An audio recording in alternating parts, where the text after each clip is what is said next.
Před stadionem pražské Slavie je stále náš reportér Luboš Rosý. Zápas sice skončil před 22. hodinou, ale podle mých informací tam fanoušci ze Srbska stále ještě jsou. Luboši, je to pravda? Jsou srbští roudíz pořád ještě na stadionu a je tam klid? Hezký večer. Tak ostatně na tu otázku si můžete odpovědět sami pohledem naší kamery. Právě za náma i teď v téhleté chvíli stojí srbští fanoušci, ale zároveň tady také stojí velké množství policistů.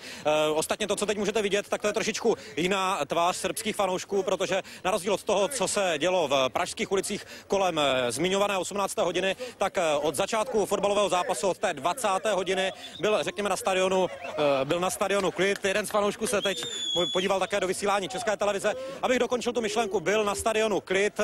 V téhleté chvíli je všechno připraveno k tomu, aby fanoušci opustili nejenom přímý přenos České televize, ale aby opustili také Prahu. Policie má samozřejmě přijatá opatření, která by měla zamezit jakýmkoliv dalším incidentům, ať už tady v prostoru stadionu, ať už v Praze, anebo při té cestě na hranice. O těch ještě předpokládám budeme hovořit.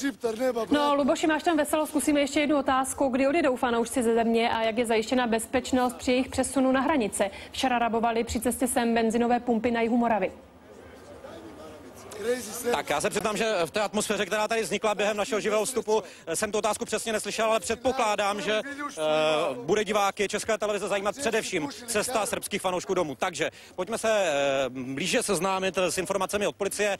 Především to klíčové sdělení je to, že většina benzinových čerpacích stanic by měla být v době odjezdu fanoušků minimálně přes území České republiky zavřená. Z toho důvodu, aby fanoušci srbské Crvené zvezdy Bělehrad nemohli případně opakovat to, co se jim v úvozovkách podařilo v těch včerejších večerních hodinách, případně také dnes, aby nedošlo k rabování, aby nedošlo k případnému žádnému útoku na pracovníky benzinových stanic nebo také k případným krádežím. Teď pravděpodobně nemáte možnost vidět, alespoň ne v té kvalitě, kterou jste viděli před malou chvíli, protože fanouškům se podařilo zhasnout naše světlo. Nicméně to poslední sdělení je, že nedošlo na stadionu už k žádným větším výtržnostem ani násilnostem. Ode mě všechno.